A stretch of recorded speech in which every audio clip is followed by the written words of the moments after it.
오늘의 큐티 말씀은 여호수아 19장 1절부터 23절입니다. 제목 시므온 지파, 스불론 지파, 이사갈 지파가 분배받은 땅. 먼저 앞뒤 문맥을 살펴보겠습니다. 가나안 땅의 분배가 어느 정도 이루어졌으나 꾸물대는 지파가 있었습니다. 쉽게 정복에 나서지 않는 이유가 많겠지만 이미 땅을 분배받은 지파 이야기에서도 알 수 있듯이 유다 지파는 예루살렘에 살고 있는 여부스 족속을, 에브라임 지파는 게살에 살고 있는 가나안 족속들을 쫓아내지 못하였습니다. 그럼에도 불구하고 요셉 지파는 땅이 좁다고 여호수아에게 항의하지만 여호수아는 스스로 산악지대를 개척하든지 아니면 평지에 살고 있는 가나안 족속들을 몰아내려고 합니다. 아직까지도 땅을 분배받지 못한 7지파들도 가나안 땅 정복에 적지 않은 부담감이 있었던 것으로 보입니다. 여호수아가 꾸물대는 7지파에게 정복할 땅을 지도에 그려오라고 하자 정탐하러 간 사람들이 자신들이 차지할 땅을 지도에 그려왔습니다. 회막을 길갈에서 실로로 옮겼습니다. 실로에서 이스라엘 백성들은 여호와 앞에서 제비를 뽑았습니다. 제일 먼저 베냐민 지파가 뽑았습니다. 비록 작은 땅이지만 아주 강성인 유다 지파와 요셉 지파 사이에서 완충 역할을 톡톡히 해내고 있습니다. 이어서 땅이 분배되는데 야곱의 첫째 아내였던 레아가 낳은 아들인 시므온과 스불론과 이사갈에게 땅을 분배합니다. 특이한 것은 시므온 지파가 분배받은 땅은 유다 지파 속에 있습니다. 유다 지파가 양보하였던 브엘세바 우물이 있던 땅에 시므온 지파가 자리를 잡는데 나중에 시므온 지파는 유다 지파에 흡수됩니다. 스불론 지파와 이사갈 지파는 갈릴리 호수 근처로 므낫세 반쪽 지파 위에 자리를 잡습니다. 문단을 나눠보겠습니다.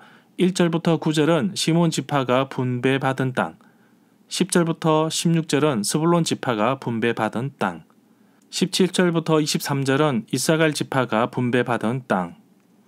1절에 보면 꾸물대던 7지파 사람들에게 나머지 땅을 정탐하게 하였고 그 땅을 지도에 그렸습니다. 그리고 그 땅을 제비 뽑았습니다.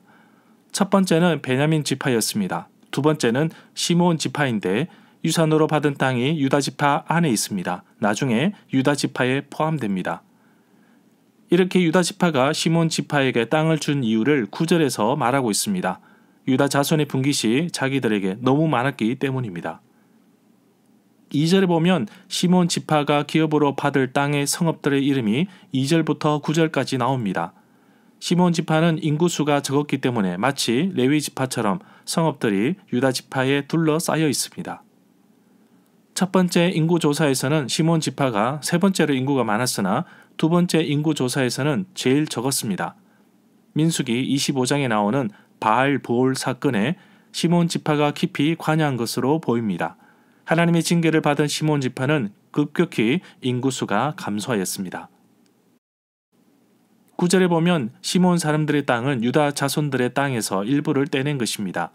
시므온 지파가 이렇게 유다 지파에게서 땅을 받은 이유는 유다 지파는 필요한 것보다 훨씬 많은 땅을 가지고 있었기 때문입니다. 그래서 시므온 사람들은 유다 지파의 유산 가운데 일부를 받았습니다. 10절에 보면 꾸물대던 7지파 사람들에게 나머지 땅을 정탐하게 하였고 그 땅을 지도에 그렸습니다. 그리고 그 땅을 제비 뽑았습니다. 세 번째로는 스불론 지파입니다. 스불론은 야곱의 6째 아들입니다. 모친은 레아입니다. 스불론 지파는 직접 해변, 지중해에 거주하지 않고 가나안 북부 내륙 지방에 위치하게 됩니다.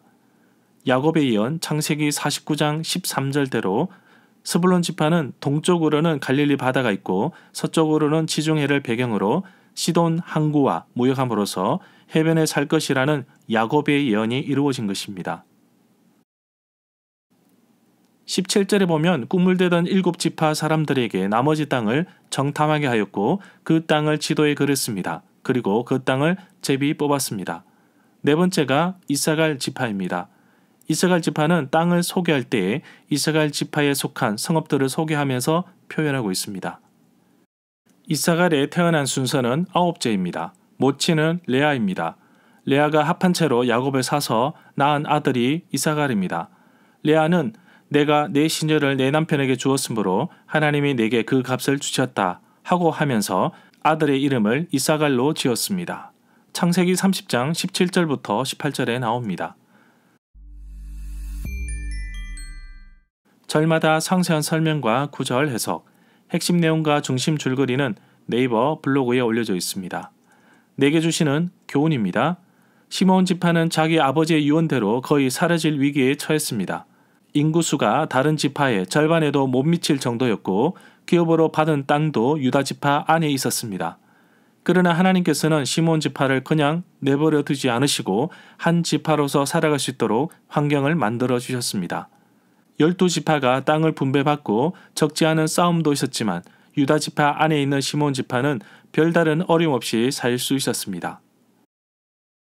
또 브엘세바에서 풍성함도 누렸습니다.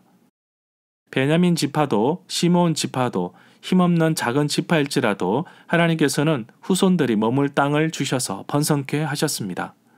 내게 주신 작은 물질, 내게 주신 작은 은사, 내게 주신 작은 것이라도 감사하게 여기며 더 잘 가꾸고 나아갈 때 하나님은 더 풍성함으로 채워주십니다. 스불론 지파는 자기 아버지 야곱의 유언대로 바닷가, 지중해에 살지 않았습니다. 그 대신에 동쪽으로는 갈릴리 바다, 서쪽으로는 지중해 항구 도시 시돈과 거래하면서 풍성함을 누렸습니다. 비록 바닷가는 아니지만 바다로부터 풍성한 유익을 많이 얻었습니다. 내가 바라고 소망하는 것들이 하나님의 뜻에 맞지 않을 수 있습니다. 그러나 하나님의 뜻은 내 뜻보다 앞서십니다. 내가 어디로 가야 할지, 내가 어떻게 해야 할지 다 알고 계십니다. 다만 내가 하나님을 신뢰하고 의지하는 가운데 믿음으로 발걸음을 내디딜지를 묻고 계십니다.